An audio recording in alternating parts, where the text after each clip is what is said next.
우리는 흔히 이렇게 고백합니다. 오늘 일은 내가 하는 것 같아도 지난 날을 돌아보면 다 하나님의 은혜였다라는 거죠. 내가 한 게 없다. 내가 아무리 수고하고 노력하고 원한 것을 이뤄도 여전히 그것은 내 노력이나 수고가 아닌 나와 함께 하신 하나님의 은혜였습니다. 라고 고백을 합니다. 그런데 강남중앙침례교회 최병남 목사님은요, 쏟아지는 은혜라는 책을 통해서 이렇게 말합니다. 문제는 지나온 삶의 고백은 모두가 하나님이 함께 하신 은혜 때문이라고 말하는데 오늘의 삶까지 그 고백이 이어지지 않는다는 데 있습니다. 어제까지 함께 하신 하나님이 오늘 우리가 해결해야 할 문제 가운데는 보이지 않는다는 것입니다. 성도의 삶을 가만 들여다보면 과거의 믿음과 미래의 믿음은 유난히 좋은데 오늘의 믿음은 너무나도 약합니다. 과거에는 믿음이 좋다고 해요. 그래, 하나님의 은혜였어. 앞으로도 인도해 주실 거야. 라는 이러한 믿음이 있는데 오늘, 지금 나의 믿음은, 나의 은혜는 늘 부족하다고 느낀다라는 겁니다. 정말 그렇습니다. 분명 하나님은 과거에도 미래에도 그리고 지금 이 자리에도 나와 함께 하시는데 이상하게 과거와 미래에 대해서는 은혜가 있음을 그리고 은혜가 있을 것임을 고백하면서도 오늘을 살아가는 나에게는 그 은혜가 부족하다고 느끼는 겁니다. 오늘의 믿음이 약한 나를 발견하게 합니다. 왜 그런 걸까요? 먼저 본질적인 문제에 접근이 필요합니다. 그 본질은 바로 복음입니다. 복음. 여러분, 복음이 뭐죠? 복음. 복음이 뭡니까? 우리 복음 하잖아요. 교회가 존재하는 목적이 뭐예요? 복음이잖아요. 복음. 복음이 무엇일까요? 지금까지 수많은 믿음의 선진들이 이 복음을 위해서 생명을 바치지 않았습니까? 복음은 무엇일까요? 각자마다 아마 정의하는 부분이 다 있을 겁니다.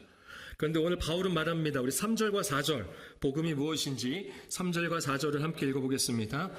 내가 받은 것을 먼저 너희에게 전하였노니 이는 성경대로 그리스도께서 우리 죄를 위하여 죽으시고 장사 지낸 바 되셨다가 성경대로 사흘 만에 아멘.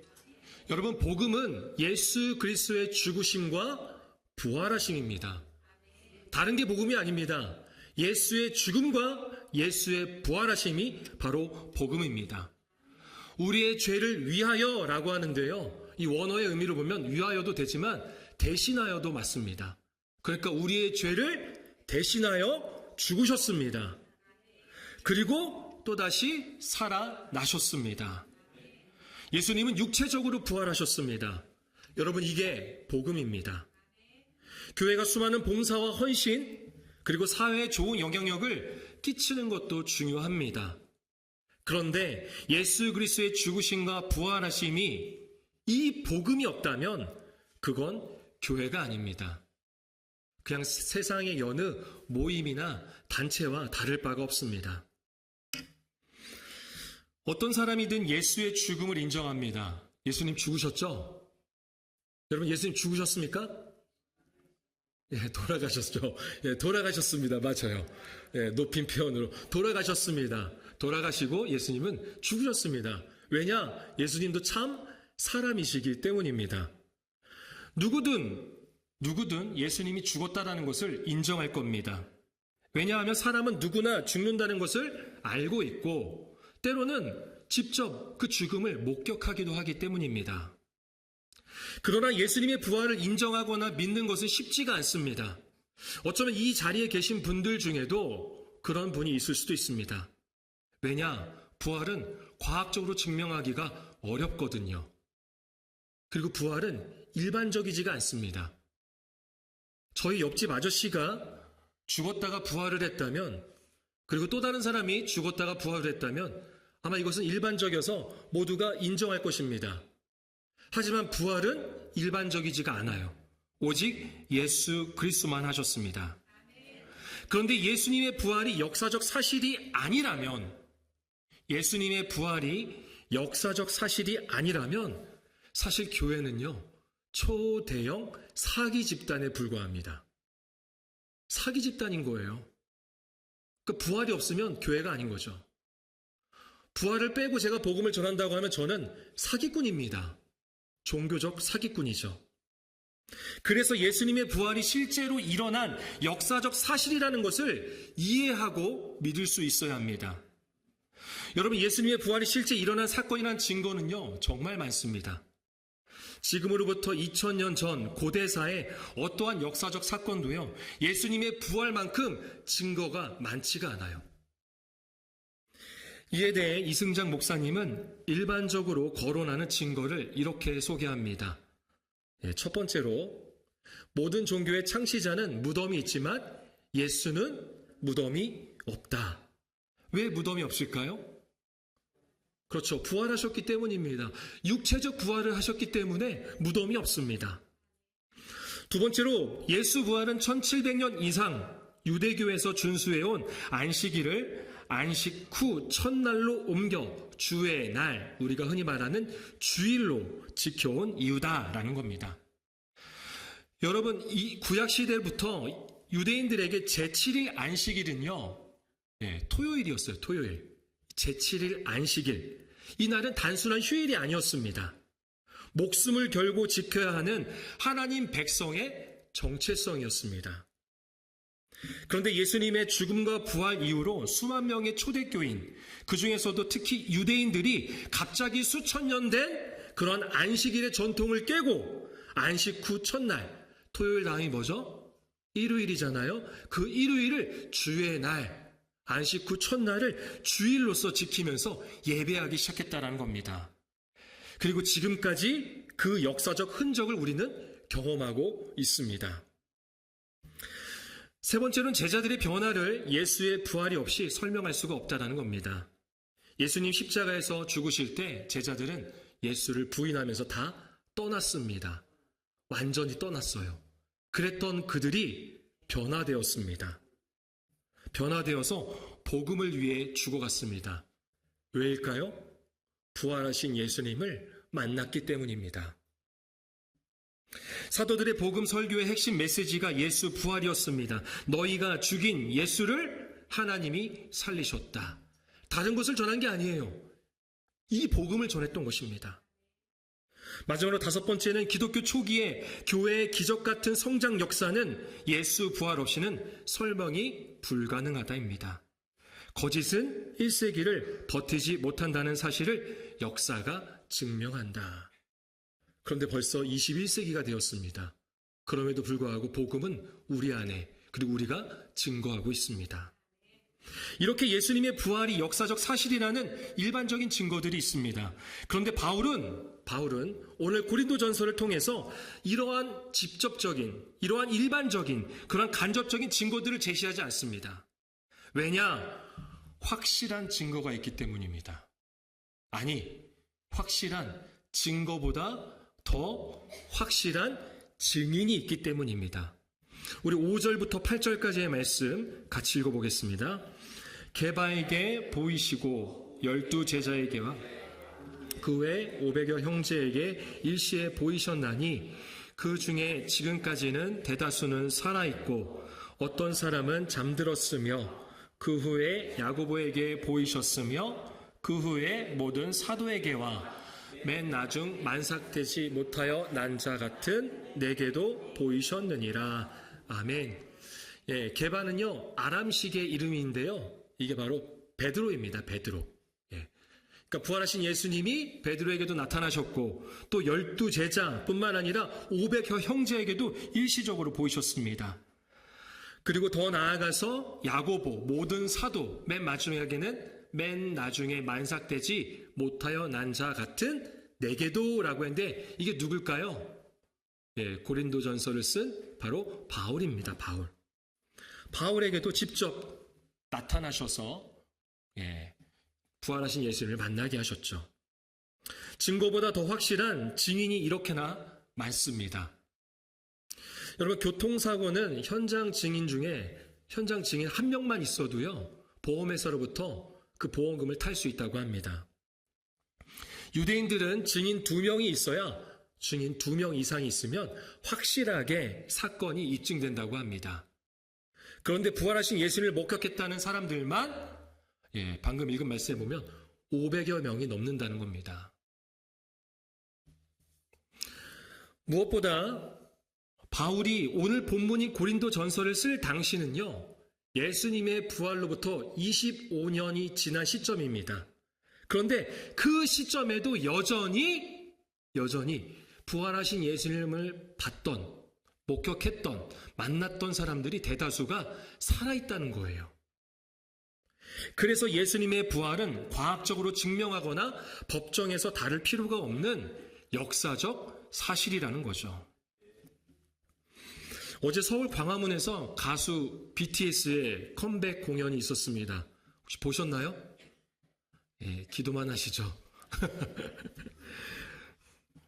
약 10만 명이 넘게 모였다고 합니다. 그런데 광화문에는 사실 우리가 잘 아는 하나의 동상이 있습니다. 누구죠? 이순신, 맞아요. 충무공 이순신 장군의 동상이 있습니다. 약 500년 전에 있었던 역사적 인물이죠. 그는 단 13척의 배로 133척의 일본의 함대를 물리친 역사적 인물입니다.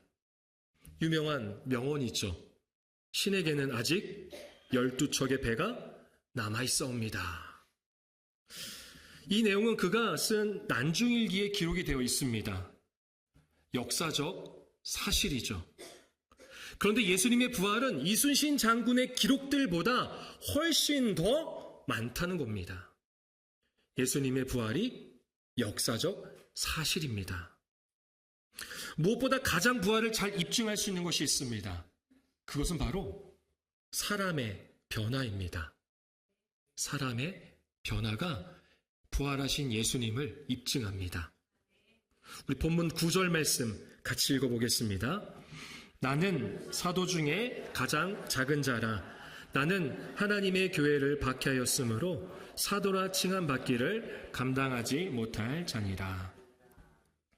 과거에 이전에 바울은 하나님의 교회를 박해했습니다.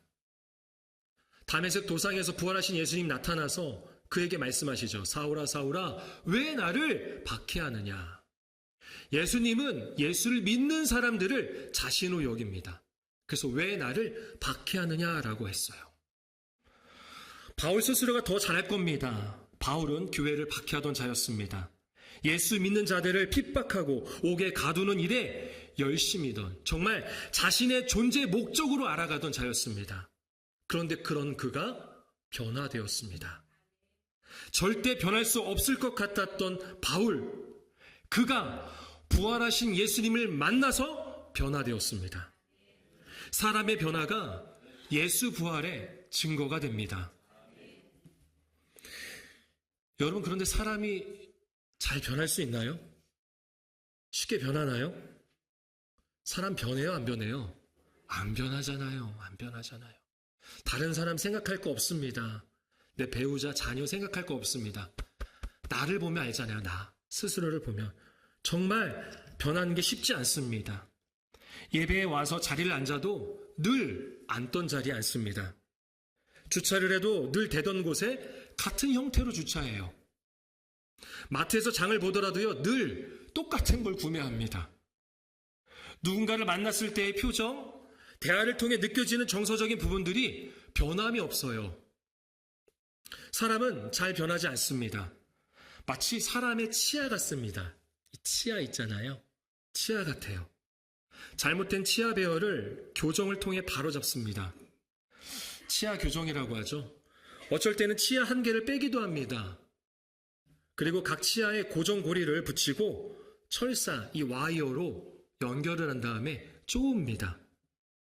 하루, 이틀, 1년, 2년 만에 되는 일이 아닙니다. 어쩔 때는 평생을 해야 합니다. 저도 이 아랫니를 치아 교정했는데 아직도 아랫니 치아 뒤편에 보면 와이어가 있어요. 철사가. 아직도 저를 붙잡아주고 있습니다. 왜냐하면 치아는 본래의 자리로 돌아가려 하기 때문입니다. 쉽게 변하지 않는다는 거죠. 사람도 그렇습니다. 사람도 변하는 게 쉽지 않아요. 변하는 것 같아 보여도 변한 것 같은데도 여전히 제자리로 돌아옵니다. 그래서 이런 말이 있죠. 사람이 변하면 죽는다. 사람이 변하면 죽는다. 맞아요, 틀려요? 맞아요. 사람이 변하면 죽습니다. 과거의 나, 죄인된 나는 죽었습니다. 예수님과 함께 십자가에 못 박혀서 그렇게 죽었습니다. 우리 로마서 6장 6절 말씀을 같이 한번 읽어보겠습니다. 우리가 알거니와 우리의 옛사람이 예수와 함께 십자가에 못 박힌 것은 죄의 몸이 죽어 다시는 우리가 죄에게 종 노릇하지 아니하려 함이니. 우리의 옛사람, 우리의 죄인된 모습은 예수님의 죽으심과 부활을 믿기 전의 모습이었습니다. 그런데 그 모습이 어떻게 됐어요? 변화되었다는 거예요. 우리의 옛사람, 죄인된 모습은 예수 그리스도의 십자가에 함께 못 박혔습니다. 그렇게 나의 옛사람은 죽었습니다. 과거의 나는 그렇게 죽은 것입니다. 그렇게 내가 변화된 것입니다. 오늘 이 자리에 있는 것 자체가 변화 아닙니까? 변화된 우리의 모습이 예수님의 부활을 증거하는 것입니다. 바울이 교회와 성도들을 핍박하던 모습에서 복음을 위해 목숨까지 내놓게 된 것은 그가 부활하신 예수님을 만났다는 증거입니다.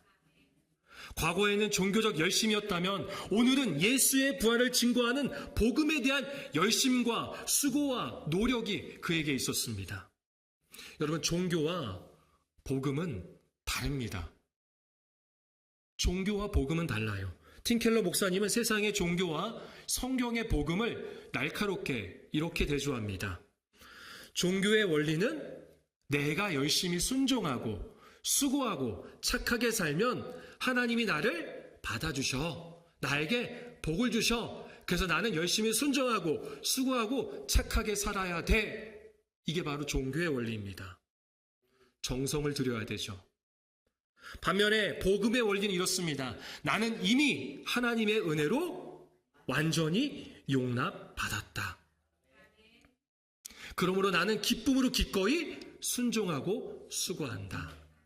내가 순종하기 전에, 내가 수고하기 전에, 내가 착하게 살기 전에 이미 하나님께서 그 은혜를 나에게 베푸셨습니다. 그 은혜를 알기에 나는 기쁨으로 순종하고 복음을 위해 수고할 수 있는 것입니다.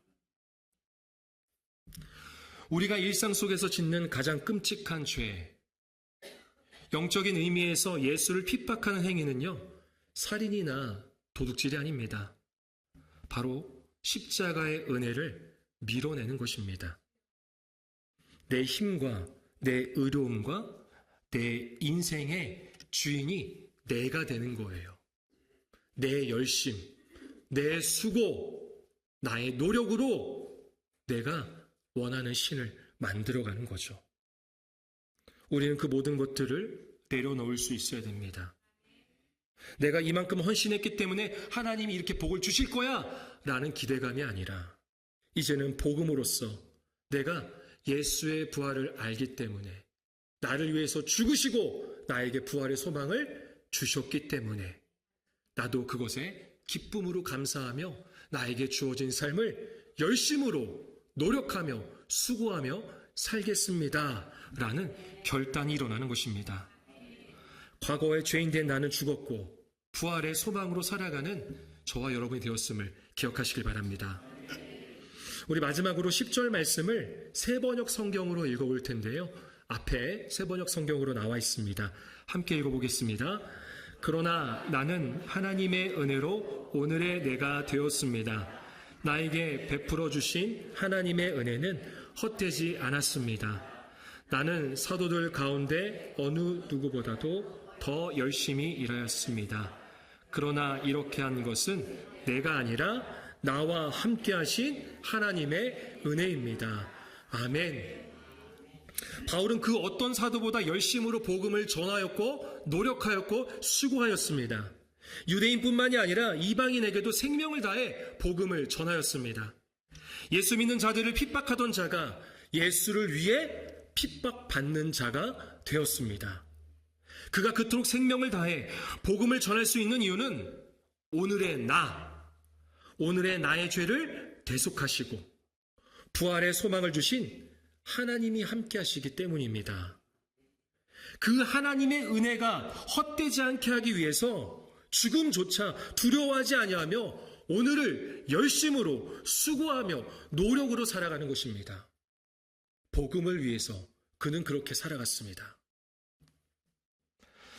우리가 잘 아는 찬송가 나 같은 죄인 살리신을 작사한 존 뉴턴의 이야기입니다.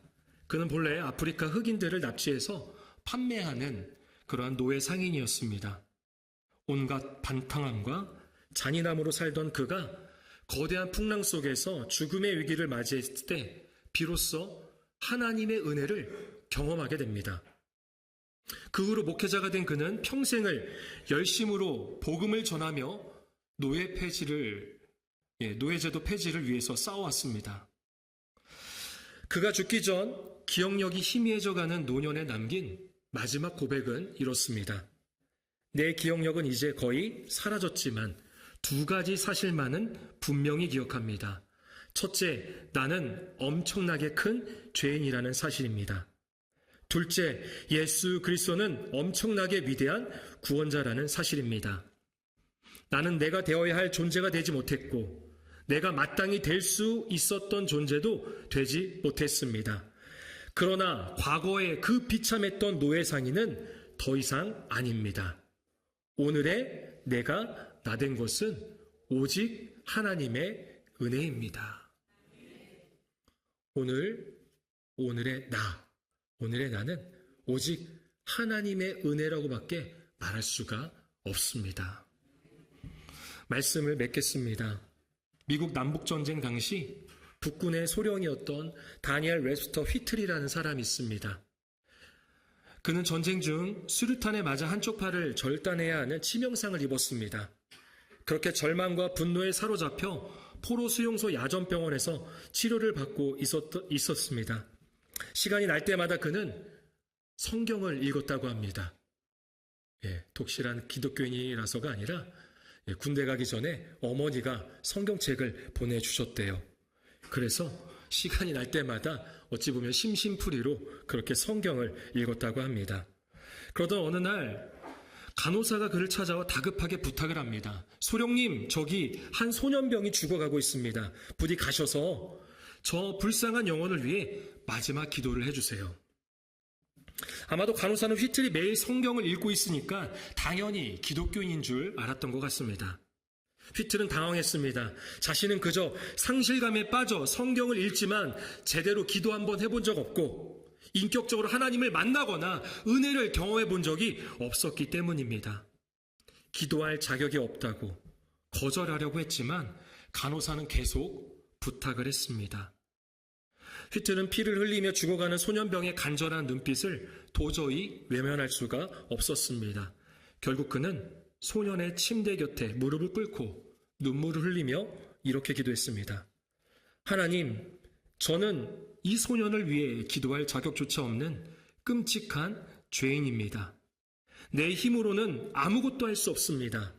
그러나 부디 이 소년의 영혼을, 그리고 이 비참한 나의 영혼을 예수 그리스도의 피로 용서하여 주옵소서.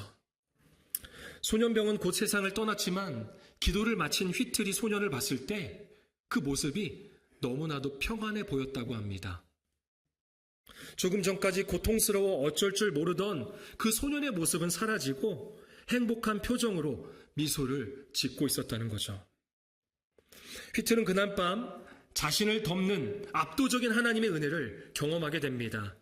그래서 그는 하나님께 감사한 마음으로 시를 쓰기 시작했습니다. 그리고 그 시는 우리가 즐겨 부르는 찬송가 310장 아 하나님의 은혜로가 되었습니다. 아 하나님의 은혜로 이 쓸데없는 자 왜 구속하여 주는지 난 알 수 없도다. 내가 믿고 또 의지함은 내 모든 형편 아시는 주니 늘 보호해 주실 것을 나는 확실히 아네. 여러분, 오늘의 나는 누구입니까? 오늘 나에게 하나님께서 은혜를 부족하게 주셨다고 느끼고 계십니까? 내 통장의 잔고가, 내 직업이, 내가 입고 있는 옷과 사는 집이, 아니면 내가 교회에 쌓아올린 헌신의 이력들이 나를 말해준다고 생각하십니까? 아니면 그것을 은혜라고 생각하며 오늘을 산 것은 아닙니까? 여러분, 세상 속에 끊임없이 내가 나의 주인이 되어 예수의 십자가를 부인하고 살던 게 바로 우리입니다. 바로 나예요, 나. 그런 나를 버리지 않으시고 생명 내주어 살리신 하나님의 은혜를 잊지 말아야 합니다. 영원히 함께 하시기 위해 부활의 소망을 주신 하나님의 은혜가 오늘의 나를 있게 합니다. 이제 우리는 이 은혜를 헛되지 않도록, 이 하나님의 은혜가 헛되이지 않도록 변화된 모습으로서 최선을 다해 노력하며 복음을 위해 수고하며 예수의 부활을 증거하는 하나님의 자녀가 되기를 축원합니다.